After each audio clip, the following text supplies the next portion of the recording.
Di sebuah rumah sakit daerah yang bernama Rumah Sakit Sejahtera Utama, terdapat berbagai macam ruangan, salah satunya yaitu ruang melati. Di ruangan ini memakai jenis perorganisasian tim, di mana ruangan ini terdiri dari 3 tim dan setiap timnya bertugas untuk merawat 4 pasien. Suatu hari ada seorang pasien berumur 26 tahun dirawat dengan diagnosa diare. Pasien tersebut dirawat di ruang melati yang merupakan ruangan internal kelas 1. Suatu pagi, ruangan melati mendapat telepon dari UGD. UGD mengatakan akan mengantarkan pasien baru ke ruang melati. Sesampainya pasien di ruang melati, Suster Anissa melakukan anamnesia. 3. Suster Anissa, tolong antar pasien ini ke ruangan mawar untuk dilakukan anamnesia ya. 3. Baik Sus, akan saya antarkan pasien ke ruangannya. 3. Baik kalau begitu. 3. Kemudian Suster Anissa mengantarkan pasien menuju ruang melati. Setelah sesampainya di ruang, Anissa meminta pasien berbaring di tempat tidur dan langsung melakukan anamnesa. Siang Pak. Siang Sus. Perkenalkan, nama saya Suster Anissa. Saya di sini akan merawat Bapak dari jam 2 siang sampai jam 8 malam. Gimana Pak? Apa keluhan Bapak? Iya Sus, saya beberapa hari ini saya mulus terus Sus, nyeri di bagian perut Sus. Dan minggu lalu saya sudah ke puskesmas kan Sus. Jadi obat yang dikasih dari puskesmas itu sampai sekarang tidak ada tidak ada efeknya Sus. Jadi masih nyeri Sus. Kemudian saya makan pun sedikit Sus, nafsu makan saya sedikit. Jadi BAB pun terlalu sering BAB sih Sus. Kalau boleh tahu, dalam satu hari berapa kali Bapak ke kamar mandi untuk BAB? BAB itu ada lebih dari 5 kali Sus dalam sehari itu Sus. Oke, lebih dari 5 kali ya Pak. Kalau Iya begitu, Sus. saya akan mengecek tensi darah Bapak ya Pak. Iya Sus. Saya ukur tekanan darah Bapak dulu ya Pak. Iya Sus, silakan Maaf ya Sus. Pak. Sebelum itu Pak, BAB Bapak cair atau padat? Cair Sus, mencair Sekalian ya, gitu Pak? Sus. Oh begitu.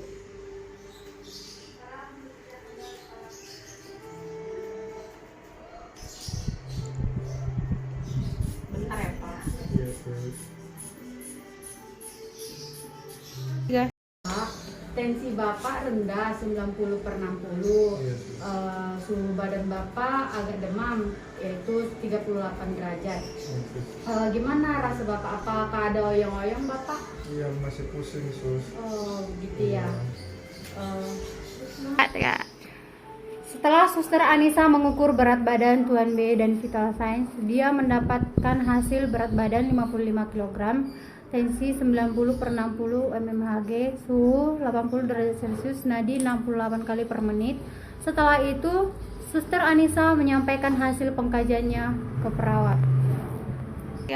Kalau gitu saya permisi dulu ya Pak. Iya Sus. Baik. Permisi Sus. Ya Sus. Ini hasil anamnesa Tuan B. Ya. Bagaimana tindakan selanjutnya Sus? Bergerak dulu ya Sus. Baik. Permisi Sus. Oh iya Sus, saya membawa hasil dari anamnesia dari Tuan B. Jadi DO-nya Tuan B adalah penurunan berat badan, keadaan lemah, mukosa bibir kering, wajah pucat. DS-nya mengatakan bahwa berat badan turun 5 kg, badan lemas, BAB encer dengan frekuensi lebih dari 5 kali sehari. Menurut analisa saya, kemungkinan ini adalah nutrisi kurang dari kebutuhan Sus. Baiklah, kalau begitu nanti kita serahkan saja kepada dokter farmasi supaya dokter farmasi yang menanganinya, dan saya akan memanggil Hemia di bagian gigi supaya dia nanti yang mengatur giginya. Baik, saat saya akan menyampaikan kondisi Tuan B kepada dokter dan menyatakan tindakan lanjut kepada dokter dan ahli gizi. Oke. Pada pukul 10 WIB, dokter farmasi dan ahli gizi Hemia datang ke ruang perawatan melati. Dok, kondisi Tuan B semakin melemah. Jadi tindakan apa yang harus saya lakukan? Baik Sus, saya akan memeriksa pasien terlebih dahulu. Baik dok. Kemudian dokter formasi memeriksa keadaan pasien Tuan B. Setelah selesai memeriksa, dokter memberitahu tindakan yang perlu diberikan untuk pasien kepada perawat. Begini sus, tolong berikan kepada pasien terapi RL 20 per menit, kemudian obat diare. Jangan lupa juga untuk memperhatikan kondisi pasien dan cek berat badan, kemudian rutinnya. Baik dok. Jadi untuk nutrisinya bagaimana ya Bu Henia? Untuk pasien sebaiknya diberikan diet bubur, makanannya tidak terlalu pedas dan tidak berserat. Anjurkan kepada keluarga untuk tidak memberikan makanan yang berserat seperti buah-buahan, dan untuk beberapa hari ini pasien tidak dianjurkan untuk makan makanan yang pedas karena dapat mengiritasi lambung pasien. Baiklah Pak, kami sudah selesai memeriksa. Kami permisi dulu ya Pak. Usai visit, perawat Nia menyampaikan hasil visit kepada perawat Anissa. Kemudian, perawat Anissa memanggil keluarga pasien untuk mendiskusikan tindakan yang akan diberikan. Bagaimana kondisi suami saya, Sus? Apakah suami saya masih lama dirawat di rumah sakit? Begini Bu, ini tergantung peningkatan kondisi suami Ibu. Karena berat badan suami Ibu kan turun drastis, jadi kami perlu menstabilkan kondisi tubuh Bapak tersebut. Begitu Bu. Jadi maksudnya suami saya kritis, Sus? Tidak Bu, maksud saya Ibu hanya perlu mendapat perawatan beberapa hari untuk menstabilkan kondisi Bapak.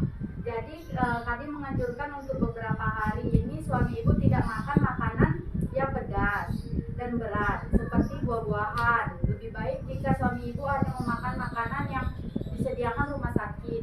Begitu Bu. Jadi begini Sus, suami saya akan sulit makan makanan rumah sakit karena terasa hambar. Jadi bagaimana itu Sus? Kalau begitu mohon dirayu suami Ibu untuk makan 3-5 sendok saja. Karena ini sangat berguna dalam proses penyembuhan suami Ibu, dan juga dokter memberikan obat diare. Ini berguna untuk mengobati diare pasien. Baik Sus. Bagaimana Bu? Apa ada pertanyaan lagi? Tidak Sus, makasih ya Sus. Kalau begitu saya permisi ya Bu. Iya Sus. Selamat siang. Siang Sus. Saat operan menyampaikan kondisi pasien kepada Suster Farah. Selamat malam Pak, perkenalkan saya Suster Farah yang akan merawat Bapak dari jam 8 malam sampai besok jam 8 pagi. Sus, kenapa ya saya harus makan di rumah sakit? Padahal saya nggak nafsu makan kalau di rumah sakit Sus. Maunya makan di rumah aja Sus. Nah begini Pak, karena makanan yang didapat di rumah sakit itu sudah ditakar oleh ahli gizi. Jadi jika Bapak sudah tidak kuat lagi, berhenti dulu. Setelah beberapa menit Bapak coba lagi untuk makan. Yang penting Bapak makan sedikit tapi sering. Jadi Bapak tolong mematuhi apa yang disampaikan oleh dokter. Jadi perawat dan ahli gizi inilah yang mengatur semua kondisi Bapak sampai Bapak sembuh. Oh gitu ya Sus. Kalau gitu Sus, saya akan mencobanya semaksimal mungkin Sus. Pak, tolong dihitung jika Bapak ke kamar mandi berapa kali BAB-nya, dan lihat BAB-nya itu encer atau sedikit keras.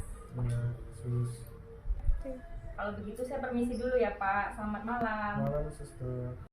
Jam menunjukkan pukul 9 WIB. Saatnya perawat Faradila untuk melakukan tindakan keperawatan dan pemberian obat ke pasien. Keesokan harinya perawat Faradila datang dan melihat hasil laboratorium. Suster Farah langsung menuju ruangan pasien Tuan B. Selamat pagi Pak, hasil lab Bapak sudah keluar. Iya Sus. Dapat disimpulkan bahwa ion tubuh Bapak masih rendah, tapi sudah lebih meningkat dari sebelum Bapak masuk ke ruangan ini. Jadi Sus, apa penyebabnya Sus? Dari hasil laporan, Bapak sudah mau makan sehingga ion dalam tubuh Bapak semakin meningkat. Bagaimana dengan BAB-nya Pak? Sus, sudah mendingan Sus. Semenjak saya di rumah sakit, BAB saya itu 5 kali, tapi sekarang sudah 3 kali BAB Sus. Oh, itu juga yang membantu peningkatan ion dalam tubuh Bapak. Iya Sus. Apakah saya boleh makan makanan yang nggak bubur lagi Sus? Baik Pak, nanti saya akan tanyakan dulu ke ahli gizi ya Pak. Iya sus. Sesampainya di ruangan, Suster Farah segera menelpon ahli gizi. Halo ahli gizi, dengan Hemia, ada yang bisa dibantu? Saya Suster Farah di ruang melati, saya ingin konsultasi untuk pasien Tuan B. Kondisi sudah membaik, BAB sudah berkurang, ion tubuh sudah meningkat. Apakah dietnya sudah bisa diganti dengan nasi? Tunggu sebentar. Oh ya, tadi dengan pasien siapa ya? Dengan Tuan B di ruangan melati dengan diagnosa diare. Baik, mulai nanti siang saya akan mengganti dietnya ya. 3 hari kemudian, perawat Anissa melakukan evaluasi pada Tuan B. Selamat pagi Pak. Pagi sus. Bagaimana keadaannya? Apakah sudah membaik? Ya sus, sudah membaik sus. BAB saya sudah mulai agak mengental gitu sus. Terus nafsu makan saya juga sudah mulai sudah mulai nafsu makan lah sus. Gitu sus. Baik, dari hasil pengukuran berat badan Bapak sudah meningkat 1,5 kg dan ion dalam tubuh Bapak sudah kembali normal. Sekarang kondisi tubuh Bapak sudah stabil. Ya sus, makasih sus. Baik. Sus, apakah suami saya sudah boleh pulang? Kalau masalah kepulangan, Bu, menunggu konfirmasi dengan dokter ya, Bu. Baik sus, tapi tolong secepatnya ya sus. Baik, nanti saya akan membicarakan kepada dokter. Baik sus. Kalau tidak ada pertanyaan lagi, Pak, Bu, saya permisi dulu ya, Bu, Pak. Ya sus. Sesampai di ruangan, perawat Nisa menyampaikan hasil evaluasi dan keinginan pasien untuk pulang kepada perawat Nia. Kemudian perawat Nia mengkonsultasinya dengan dokter farmasi. Kemudian perawat Nia pun menelpon dokter farmasi. Ya. Sus, saya ingin memberitahukan kalau pasien atas nama Tuan B ingin meminta pulang. Bagaimana ya, Sus? Baik, nanti saya akan laporkan dokter dulu ya. Baik, ya. Baik, Sus. Ya. Selamat pagi dokter. Tuan B di ruangan melati, kondisinya sudah membaik, hasil DL-nya juga meningkat. BAB-nya 1 pagi, konsistennya lembek, makan habis 3,5 porsi. Muka sudah tidak pucat lagi dan pasien meminta untuk pulang dok. Ya. Oh iya, Sus, karena kondisi pasien sudah membaik, pasien sudah dibawa oleh kami pulang ya, Sus.